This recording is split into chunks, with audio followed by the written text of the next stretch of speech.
Episode 622, No Left Track Podcast. Eddie Gossling is my guest. I am Justin Severson, and here we go. Here we go, man. Here we go. Good to see you again. You too, Eddie. You are consistent, if anything. 3 years in a row now. 3 years at in the a row. end, basically the end of January, right around Winter Carnival time. Right. It's kind of like when I like to come. I like to go see. It's just something I would never probably ever go do. But my friends that live here, like, we're going to Winter Carnival. We're going to see the snow carvings and the ice carvings and the little shanties on the lake. The art people that they put together the little, I guess it's like ice fishing shanties that they do into artistic kind of like things. It's a different lake. It's not over in St. Paul. Right. Nokomis, maybe? Maybe. Minneapolis. You could tell me. Yeah. There's 1,000 do we even lakes call it here. that anymore? I'm not sure. I could tell you, this is one of those things that, like, I'm from here. I've never seen these art shanty things that you're going to go. I've never had any interest in seeing those. I've never gone. This is like New York people that don't go to, Times Square. Or the Brooklyn Zoo, or the Bronx Zoo. I lived in New York. I never went to the zoo, but they're cool. Like, once you get there, you're like, okay. And there's also great. There's like the lady that was like, she was a bumblebee. Like, there's a show. They put on shows, and it was a whole thing about local honey and not killing the bees. Yeah, she was the queen bee, but it was like, well, my babies. And there's other people doing it with her. And I was embarrassed for everybody that might have known her. Like, if that was my mom, I'd be like, "Hey, your mom?" I'm like, "No, she's not with us anymore." I would make things up like that before they go see my crazy mom acting like a bumblebee. But that being said, wait, you just visited her on Christmas. What do you mean she's? I know, yeah, I did. But I mean, I don't know what I would do. It seemed embarrassing, but she wasn't embarrassed. So what am I embarrassed for her for if she's doing it? Correct. Have you? I might be breaking some bad news to you right now, and I apologize in advance. You missed the puzzle competition this year. Guess what? I know I did, because I work on a podcast with Daniel Tosh, and we interviewed a lady who's a competitive puzzler. And you know how much my disdain for puzzles as an activity. Yeah. And I don't, but we just talked to her like 4 days ago. I talked to this lady, and she was just getting back from St. Paul Winter Carnival. Her and her team. Nope. No. She's like a scientist that Simi is her name, and she works for like APL and JPL, and she designs things for NASA, for rocket ships. And then, which her partner, I don't know if it was a 4-person competitive speed puzzle or a solo. I know they had them both going on. But they had just gotten back from St. Paul, so it was wild. Yeah, it was.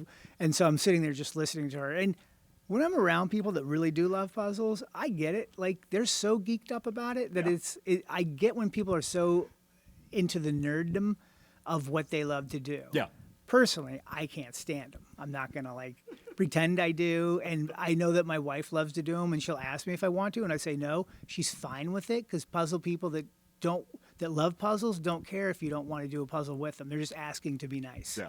So, if you get your puzzles, good for you guys. I'll go try to nap. And I would probably, I guess I could lay down and try, if they're like puzzle or nap, I would try both.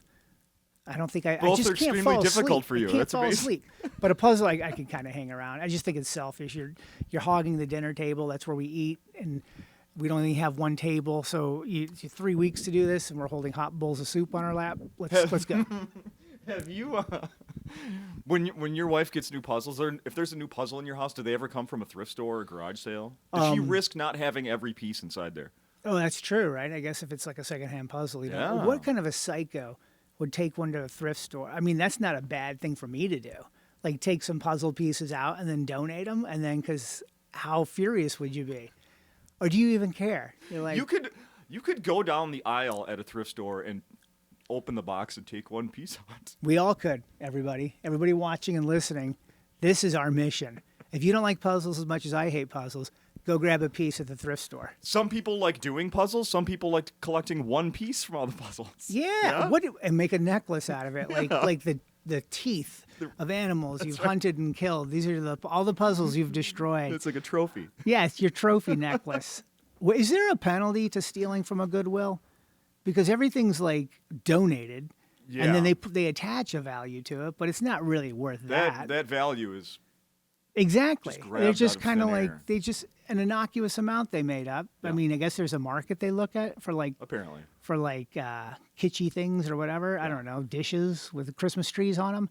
Are you a thrift shopper? Do you go into those stores? I go into Or them. do you just donate all your valuables? I do donate all my valuables. And then there's a thrift store next to this Mexican restaurant. When I'm picking up food, I just pop in there and look around, and What are you looking for? I don't know. I just go to see what is there. Okay. And there's like, I like that all the clothes are color coordinated. Have you noticed that? Like the ones that I'm at, there's like all the white, all the red, all the blue. They're all together, which I'd never seen that. But in LA, that's the ones I go to, the Goodwills, that's what it is. And then, within the colors of the sizes, but it's just kind of a wild, I'll take a photo and send it to you because My mind is blown right now. yeah, well, I was too the first time I saw it. Also, like, I don't know if I would buy clothes. I guess I would. Maybe I have, but nothing that would touch the skin. That would be my, like maybe a jacket over the top of something else. And it'd have to be probably for a party or whatever. But I just don't, Shoes? shoes. Would you consider wearing someone else's used I mean, I shoes? bowl, so I'm always wearing other person's shoes when I'm bowling. Like, not just one person. It's like everybody who's ever bowled is wearing these shoes that has a size 13, which are probably big, sloppy fellas anyway. Yeah, So it's not definitely like sweating in those. yeah, I'm not getting like your Wall Street kind of banker. Although they might be sleazier than whoever this guy. This guy's the honest job, 13-inch foot. He's doing God's work. He's building roads. All right, who am I to shit on his shoes? My wife and I, along with my 6-year-old daughter, have started getting into bowling. Oh, she yeah. loves it. Bowling's the best. My 6-year-old does. I love it. Do you love it? Yes. Yeah. So I don't have any. I can't- straight down. Like I'm just mine's trying to straight also. treading just to the side, left Yeah, or right just of the right main in there front between the pin. 1 and the 3, or the 1 and the 1, 2, 3, whatever it is. Yeah. Yeah, that's how I go too. That's what I try I to got do my as own ball. My wife bought me a Christmas gift one year, and it was a bowling ball. Like brag how heavy it is. How big's your ball? My ball is I think it's 13 to 15 pounds, somewhere around there. It's a heavier one, which is good because it's such a straight roll that I have that it kind of keeps your kind of form straight too. You're not wobbling. Have you ever looked into? I looked just talking about wearing used shoes. I have looked into getting new ones. I'm like, how many times would I have to go to pay off buying my own shoes? Like bowling ones? Yeah, bowling shoes. Yeah, I mean, once. They're like $40. No, at I least. know. Though you would actually have to yeah. They're like, you know what? As you just said that, I realized these are like secondhand shoes. I bought these. There's an REI side store. Like REI, you can return something whenever. Oh. And they refund you. Like, just say I didn't like it or whatever, and Yeah. it was rubbing, and you can turn them back in, and they refund you or give you another pair. And so in LA, like right next to the REI, there's REI warehouse. There's a couple of them, maybe in the country, but we have one, and you can go in there and get these kind of shoes that are normally, I don't know, $170 or something for $60, but they've been used. This is turning into California has better versions of everything than we have here. That's not necessarily true. I'm just remembering I have bought some secondhand shoes, and they're on my feet right now. And it just occurred to me when we were talking about bowling that yes, I would buy shoes because I have, and they're on. I have another thing to throw out to you about the winter carnival. I don't even know if this is connected to that, but would you or have you? Okay. Would you ever do a polar plunge? I have done one. I've done one in Lake Tahoe Christmas, and it was freezing, and there was snow everywhere. Okay. And so me and my Daniel Tosh, my buddy, we were we do a white elephant, gift exchange every year. When we're there, it's fun. You pick a gift, give it to somebody, they can trade, pass it. I love those. We know how it works. Yeah. But we're also hanging out, and we decided, hey, let's do a cold plunge. Let's go into Lake Tahoe right now in December. And we're like, it's not, I don't know. And Daniel just goes and does it right away. And then so I do it, and then my daughter does it, and then my son did it. And then you run from there to the hot tub, get in the hot tub. Yeah. But when you get in a hot tub after doing a cold plunge, it feels like 1,000 needles being stuck into you. It hurts so bad because of the difference between temperatures. But I have done it. I don't know if it's supposed to be good for you, cold plunges in general. Yeah. And then, but the ice I wouldn't do it again. I wouldn't. I know what you're talking about. I see them doing it by this ice shanty thing. They were doing it last time. Yeah, also. it turns into a fun. It's a fun fundraiser, right? People they'll raise money for Special Olympics or something. Right? Maybe for their decision making. You guys, we're gonna raise money so you guys don't do this next year. Yeah, right. For tickets to a warm vacation. So yeah, not have you done it? Do this again. Have you ever done that? No, I shiver at a cold, tub or I shower. I feel like a hotel shower. The first 2 minutes, if you're on the third floor, is an Arctic plunge, waiting for the heat to get there. Yeah, no, I ask because I'm impressed that anyone will do those because it would be I would have to be offered money, and they don't do it like that. Right. Like people sign up and raise money. I'd be would like, you do for $100? Oh, of course. Yeah, I mean, no, $100 to me is like, now I'm starting to think about it. It's not out of the world. I mean, that's $100, man, to just go in the water. For how long am I staying in? I would start these questions. I start asking because I'm not above $100. Cash? Can I see it? Can I hold it? Is it all 20s? Because if it's a $100 bill or 520s, I'm more likely to do the 520s.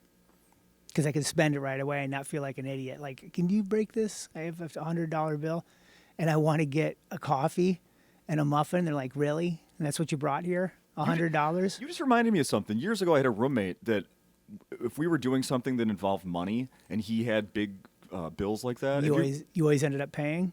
Dude, I don't want to break my 20. My 20? What the? What? And I'm saying yes, and I'm saying big bill's a 20. But what were you getting where it's like, I don't want to break my 20 Anything. and only have $12, like 2 ones and a 10. He would do that to me all the time. I don't want to break it. Because buying gum? It's so funny. Right? A sarsaparilla?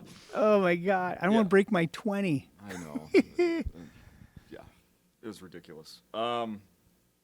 We've talked in the past about how you have taught yourself or learned how to do animation. Yeah. Correct. Mm-hmm. And then I saw on YouTube your Christmas songs. Oh, yeah. All have animation now. Yeah. Let's talk about that. This was fun. Like, I've dipped my toe into AI. So one of the songs that I did, Secret Santa, I did complete animation on my own, character animator and all that stuff, building them in Photoshop and Adobe Illustrator, and then making all the scenes, and then gearing the puppets and getting. It's a lot of work to do it, but it's fun. Yeah. What I do is my process is I source all the music and license it through Adobe. Then I write my lyrics and and I sing it, arrange it, and then I was like, it does add another layer to the song when you can animate it. Oh, yeah. So I did Secret Santa last year, and then this year I was like, I'm going to try goof around with Sora. So I did like all the other songs with Sora, and it's when you're doing a music video, it doesn't have to you don't have to as I'm saying things, my lips need to be matching the words. It's just like scenes. Yeah. So those were easy. But then I did the ins and outs of like my own my Christmas special, and so that was like getting the look I wanted, giving the right notes, keeping it consistent, and then ripping the audio out, because the audio that Sora puts together for if you do a Eddie dressed with like Santa talking to some kids, it's the worst. It writes the worst stuff ever. Okay. Which is why I feel safe as a writer and like a comedian. We're not gonna get replaced, not yet at least. Not yet. That's for sure. I made all the ins and outs of the Christmas special, and then when I would try to I'd put some things up forward, force perspective and whatever, and then edited it all together in Premiere Pro and used some After Effects, and it was a learning experience. It took about a month and a half, 2 months to get it done, but I got it done. And some people were like, yeah, but you used Sora. And I'm like, I know, because I'm you just told me how much $100 would mean to me. And if I could employ a team of animators, believe me, I would. And if you like what I did and want to do that, let's fund it and let's create some jobs. But it was super fun to do, and it ended up being almost 30 minutes long with all the. I saw that 8 or 9 songs and the little segments in between, and the man on the street interviews, and it was definitely a wild ride, learning experience. If you guys need me to animate or edit, or I know all of it now. I know I've been down there. I've been down the road, the rabbit hole. Okay. You got yourself a side gig. Come on. I mean, I like it, so it is fun to do. I was. This is going to be totally another direction. Yeah. Last time, I don't think I knew before last time you were here that, and you told me that you were once a minor league hockey mascot. Correct. Yes. Yep. And it was for, remind me which team? The San Antonio Iguanas. San Antonio Iguanas. The Central Hockey League. Which have long since folded or they don't exist anymore, right? I think they got absorbed. I don't even think they got absorbed, really. I think the league got absorbed and became like the IHL or something. Yeah, I think so. I did a little research on it today. Yeah. So I'm curious. I asked you last time if you like saved any of your stuff, like jerseys or hats or whatever, and you said you didn't. Right. I looked on eBay today and I searched that team name, and there is merch available. Like the people are selling on eBay. And you brought some for me today? No, but what I want to know is somebody selling. They made team sets. Okay. Cards, trading cards. Really? Of the players. And then I saw one today on eBay that was with the cheerleaders. Oh. So I'm wondering. Is there another? Is there a mascot card with Eddie on it? Let's walk this back a sec. Like there was there was a lizard, a guy that dressed like a lizard and skated. He was the iguana, and I was the lounge lizard. So there was 2 recliners in a part of the stadium that were paneled, like a den, like Wayne's World kind of a look. Sure. There's a little table between me, so I would sit in my recliner and get rowdy because San Antonio didn't really know hockey, and I like hockey because I would always follow the Flyers. Sure. And so I like hockey. I knew the game, and somebody had seen me at the comedy club and said, "Hey, this guy might do it. He's kind of a character." So I go down there and I get rowdy at the games. The lizard would find like a lady to come up and sit in the other chair during the second period, and we would eat from, I think it was Mama's Cafe. They would cater it. Okay. And so they would bring us 2 meals. It was like Mexican. We'd have like enchiladas. And then I would the rolls made no sense because it was a Mexican restaurant, but I would throw rolls to the crowd like a Roman emperor. Everything about it made no sense, yet people loved it. Yeah. And so I'm the lounge lizard. I get rowdy at the games. They're like, we got to come up with the thing you do. And I was like, how about like, whoa. And then it did make sense. So then I was starting to go, I don't know what an iguana does. I don't think it has a thing that it does. They picked the name, so that's on them. Yeah. That we didn't have a fierce kind of like thing that the fans could embrace. That's but funny. We tried that, and people would kind of do that for a little bit, and it was dumb. And then it was just like, let's go back in time and get that to catch on. Come oh on. my god, yeah. I want a time machine. It's just literally for that. like a monster from Stranger Things. Yeah. Or something from like Jurassic Park. Right. Jurassic Park is probably what I was like. Iguanas are kind of like dinosaurs. Sure. We'll do this. Yeah. But it was fun to watch. Minor league hockey was a trip. It was really funny. You could tell like some of the guys that were super gifted and talented, but undersized for the NHL. Yeah. And then other guys that were like super perfect size for the NHL, but just their skating, they're just goons. Yeah. And there's a lot of goons in that league. And it was to the point where you didn't want to like anger them or make it. I'm a comic, and it's hard to not like be silly or sarcastic sometimes. But there's one dude. I'm like, I think that guy. There was one guy that he couldn't play in the NHL because he beat up a coach or somebody in Canada and was banned from the league or something, or like he couldn't go to Canada, so you can't really have a guy on your team that can't go to some of the games. So he was like, but he was a big dude, and I was like, He only plays in away games. he only or just home games. Just Yeah, it'd be home funny games. if he was like, so, if he had only played, just had to stay in America to play when they visited. Oh, that's funny. I'm going to announce something now that's going to upset some people because I pay for Spotify, and I know people are like very against Spotify. Okay. But anyway, I'm just going to throw that out there. I'm aware, everybody. I've looked into changing. I'm not going to change right now. It's a whole family thing, and I have to. It would. My wife, daughters. I'm sticking with Spotify. A whole wrinkle. Yeah. It would be so much. I'm sorry. I'm sticking Yeah. with Spotify for now. It's just, you're upfront about it. I'm You're not like, a bad person, but I'm sticking with Spotify. You're not a bad person at all. You used to, when your buddy didn't want to break at 20, you were always there for him. And I didn't probably have the money either. That's what I'm Probably saying. why I have all You're this probably debt now. breaking a 10. Like, what's the difference? Right, he needs to bail me out now. Spotify. So at the end of the year, Spotify does Wrapped. Are you familiar with this? Yeah, where they Top- tell you like what you listen to. What you listen to. Everybody's doing that too, right? They've all like ripped off the Spotify, Okay, kind of yeah. like your end of year recap. Well, a few years ago, mine was way off because my daughter was using it, so it was like Right, Disney family songs and Taylor Swift. Okay, Right. Yeah, so you went on a list right away because they looked at your profile like, okay, this guy, nope, trafficker. This guy's a trafficker. That's why I don't want to change. I don't want Apple to know what I. I can't have too many places knowing my patterns. Amazon Music might turn me in. So, no, my number one song for last year was "Spoons" by Eddie Gossling. My bit? Yes. Oh my God, it's funny that bits are songs. You're right. I have no idea. I mean, did I listen to it? Yeah. I remember listening to it once. I wonder if it just kept repeating. I must have. So I fall asleep with my phone usually playing One something. of your naps? Just one of my naps. Napping to spoons? I do. I drift off into sleepy time. Usually listening to something, kind of like someone talking, not music. Normally something like kind of droning on or whatever.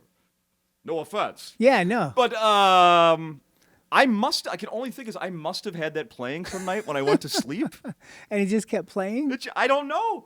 Oh, no other track from you is in my top like 50, but that one. And the other weird thing, it's not even the number one track on that album. Yeah, I don't even know what it is, but that makes it even more strange. So Spoons was your number one song? Number one song. Wow. Yeah. Well, that's wild. Yeah. Well, thank you. I think I probably get 2 cents every time 1,000 times it's aired. Yeah. I don't know what I get, but you're probably responsible for at least a penny. That's my point. I appreciate it. Thank you. Oh, it's so funny. Spoons. Haven't done that joke in a while. I'll do it tonight. You guys come out and check out what this man likes to sleep to. My bits. I got a good new grandma porn bit that maybe will put you under. That's a fantastic one. My kids, when they would go to sleep, they would listen to Jim Gaffigan a lot. They just loved Jim Gaffigan and Brian Regan. And we're like, here's some comics you guys could listen to early on when they were really young. Oh, okay. And they would fall asleep to them all the time. It was so funny that next time I see Jim, I could be like, my kids there's a good 2 years where they were just listening to you when they fell asleep. You know the comedian Joe Zimmerman? Familiar with him? Uh-huh. He has a track, at least one, on YouTube where he's just reading like a book in his voice, which is very, dry and quiet. And right, peaceful. That has more views than anything he's ever done related to comedy. And fully admits that. That's like, really, what the fuck, really man? good. You don't know. It's like, you should just do more of those, I guess. Right. Or but I don't want to. It's like the It's like the yin people and that the have made yang. money putting on the fireplace video. Oh, yeah. Somebody did that, now they're raking in the dough. Because we downloaded that on our TV, like the app for it. And then it's funny because now it's like, upgrade it. I'm like, why? This is perfect. But they keep having the ads pop up in the middle of the fireplace. So they figured out a way to make it kind of like, a little unbearable. So now we don't use it. There you go. You price that nobody wants to pay $1 for something they had for free for a while. And then they upgrade the app and they really we should have upgraded it. Sometimes you can't choose not to upgrade the app. It just does it. So the fireplace one, gone. I just recently went through my free trial of YouTube, whatever, without the commercials. Yeah. Have you ever done that? Yeah, Or do you pay for that? I do because It's fantastic. did it for the first 3 months. It was like a free one, and then it went away, and I was like, oh no, I can't ever go back. So that's where I am right now. Mm-hmm. And I was listening. I've been listening to watching a few episodes of Tosh Show. Yeah. Tosh Show. Yesterday, I'm watching one, listening to one. I'm mostly listening because it's my phone's next to me. I'm washing dishes at home, and then it goes into a fucking commercial. Yeah. And I can't skip because my hands are all wet. Oh yeah, you're right. You can't get Palm Olive all over your phone. I'm just looking at it like, I don't want to hear these thoughts. How great though is it to be able to listen to something while you do just mundane kind of stuff? Like Megan, my wife, she when she's washing or folding stuff or just doing things, she's constantly listening to shows that she wants to listen to, and it's just so much better than maybe having a radio on in the background where you can't really control the music, although usually you pick a station you like. But it's so nice to be able to listen to music or podcasts and just go about your day. It's like reading. Yeah. So there you go. This leads in perfectly to something I was hoping to get to. The local newspaper here, the big one, the Star Tribune. Okay, yeah. Your guy here has his name in there, at least I don't even know if it's the print version, but definitely the online version. Okay. As of yesterday, because Neil Justin interviewed me and some other people talking about comedy podcasts. Oh, my and how God. important they are. That's amazing. Yeah. So as someone who does a podcast, Yeah. you What is your answer? Why are comedy podcasts so important? Why are they so important? I think if you like the comic, there's one reason to listen to it, because like a lot of material, but it's fun to listen to like a comic talk about other things than just like the material they prepared. Yes. Great so point. And I think that when they have on people that they find interesting, that's another layer of you learning about the person that you find hilarious.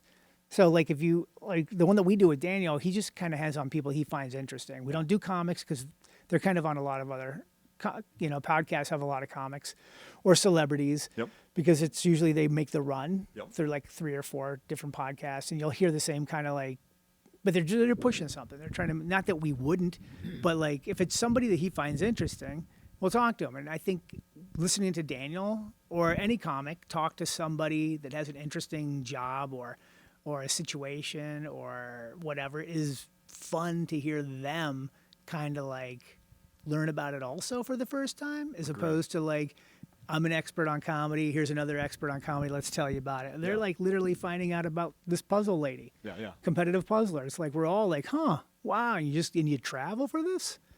And what do you win a jar of local honey at the end of these things, or how is it a quilt? Exactly. What do you get out of this? She just loves it. Yeah. Hey. Do you recommend any of the guests for that show?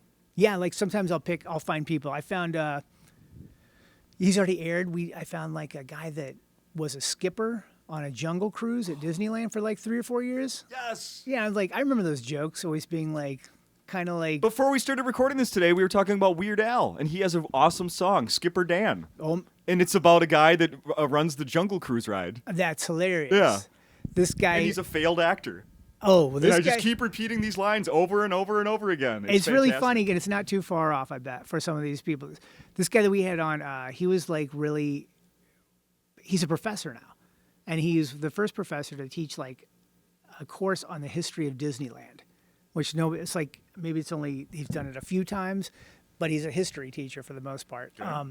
But yeah, he was a skipper on a jungle cruise, and we were like, well, who? Because the jokes are similar sometimes from driver to driver. That's what I was curious about. Oh yeah. Yeah, it's just, scripts. Yeah, and he's like, yeah, they're scripts. And he goes, and 1 year he was like hired to like punch up scripts, come up with new jokes. And then there's jokes that you write that are just yours, sure. And please don't use that joke. And if you hear somebody using your Jungle Cruise joke, you can kind of like, I don't know what you could do really. Like, I don't know if there's like Disney law, like there's like a courthouse on Main Street or something where you could take your beef to Pluto.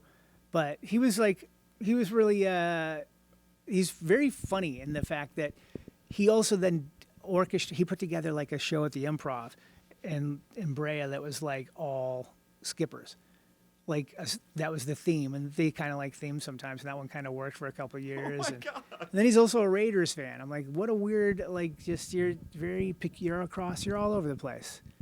But I found that guy. I found him to be interesting in a fun way. And then one time I found a guy I was looking up on the internet. I was doing some of these Christmas songs, and I'm like, I need to have like, what would an elf say, Christmas elf?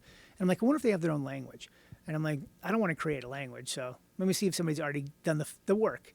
And I found this guy, and he creates languages for movies and TV shows. He did like the Christmas Chronicles, Game of Thrones, Dothrakis. Like he doesn't just make up like sayings or phrases. He makes up the entire language, like creates a language, which is crazy amount of work. Dune, he did Dune. I know the Vulcan is like a famous one. Yeah, that was right? a fake, like a famous one that wasn't like as elaborate as what he does, but he knows that guy, and he says that guy was like, you do a certain amount of legwork, and you want the actors, because sometimes you can tell if an actor's just like like grunting or whatever, that they're really not doing a language. They're just making sounds. Yeah, there you go. Yeah. But yeah, so I thought that guy was pretty interesting because he literally kind of made up his own job and now works. And he might be one of the only people that does that. What is now I want to know, like, from like Daniel's perspective, like he had a successful career without doing a podcast. Yeah. But he's taking time to do a podcast. Right. What do you think his intention is of doing I think a podcast? he just likes doing something creative and being, just doing something. I also think he likes still doing things with like, some buds. Yeah. So it's kind of fun to all get together and come and we do some, like he did a Lane Kiffin thing a couple of weeks ago where, because he looks like Lane Kiffin, that's always been the thing, and we used to do it on Tosh.0. That's so right. When he went over to LSU, we did another Kiffin's, not Crimson Corner this time. This time it was Kiffin's or Lane's Bayou Cast or something like that, Big Cat Cast. So we had him just talking about leaving Ole Miss and going to LSU and taking callers. And anytime we did that sketch, it's just us being horrible, saying horrible things to him as he tries to hang the phone up, like it was an old kind of like PBS or like public access show, actually. Yeah. So, and that was like fun, like to still be able to do things like that, and hell yeah, it's kind of fun. Oh yeah, it's definitely fun. Yeah. Oh my god. It's one of my favorite podcasts. I really enjoy it. And we can promote our shows. That's another good thing. Like, hey, come see us. Yeah. So will you be continuing to tour with him and open for him? Yeah, we'll do. This is his last farewell, or his first farewell tour. First farewell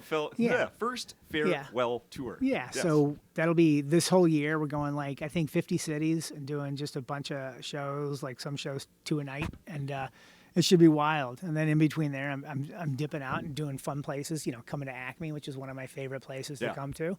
How much time do you do before?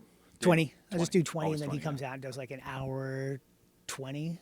Yeah, so it's a pretty fun show. Wow. Yeah. That's a long show. That's awesome. I need to point out, so one of the episodes that I watched was the eviction lawyer. Yeah. And you rent from? Do you rent from him? Oh yeah. I live in his because when he moved, our place was like too small for 2 kids. So he's like, well, you could move in here because I'm moving out, and then I don't have to worry about trying to find somebody.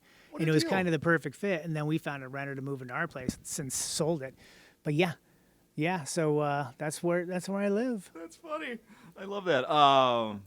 You need to always get along with him then. Yeah, I guess I do. It's more than just a friendship. It's a business relationship. It's a business relationship. Yeah, I hope you thought about that before you hopped into this 15 years ago. I'm too far in now. I'm too deep. I can't get out. I need to bring this up because it was so fucking funny when I was watching this. Something came up about guns on that episode of the eviction. Lawyer. And they asked Daniel if he ever shot a gun, and then he said no, never shot a gun. If I do, it'll be one time and one bullet.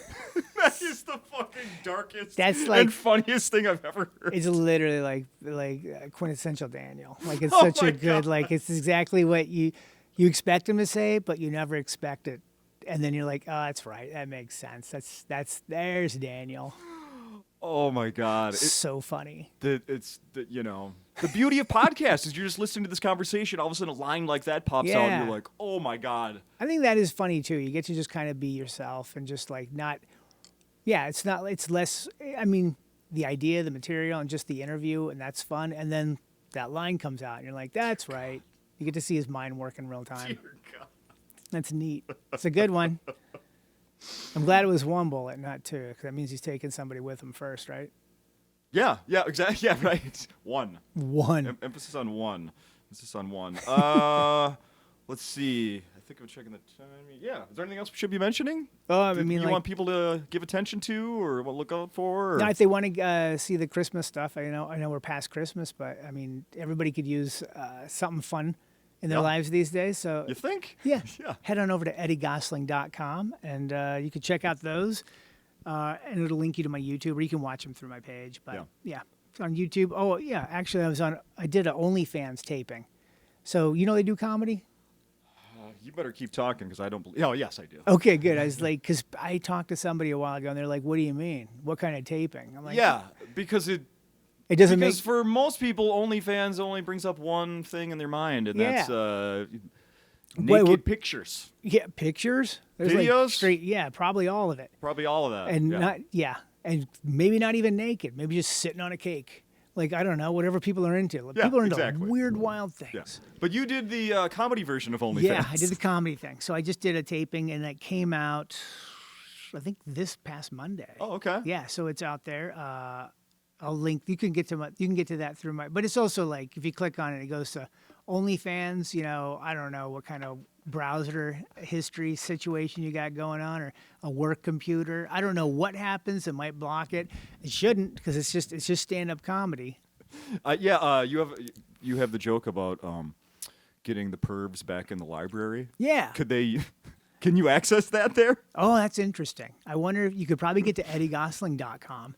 And then when you click on that, it might block it, but then it might flag my site as a gateway to whatever, to some kind of a weird porn Shangri-La, which this is not. Yeah. But it is funny because my buddy that I worked with at Tosh.0 for a while works over there now as like the guy kind of in charge of producing comedy pieces and stuff on the OnlyFans TV side, OFTV. So they're in the App Store. The other side's not. Oh. So This is news to me. Well, there you go. I like to tell you what's going on out there with the big tech companies. I have one final. I just remembered I have one final question. This is Sure. something I wrote down about 5 minutes ago here.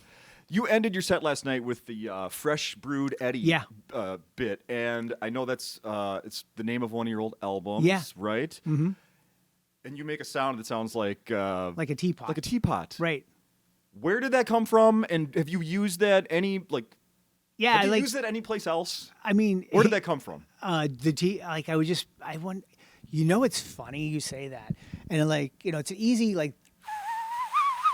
I could just do it. I'm like, that's kind of fun. That's a good way to end a fight. Just start shaking like a teapot, and then I'm listening to like some old Wu-Tang, and there's like in one of the songs in the background, there's like a whistle going, and I'm like, dang, that's wild. There's like they're not doing a whistle teapot thing, but it's kind of like something's boiling to a head.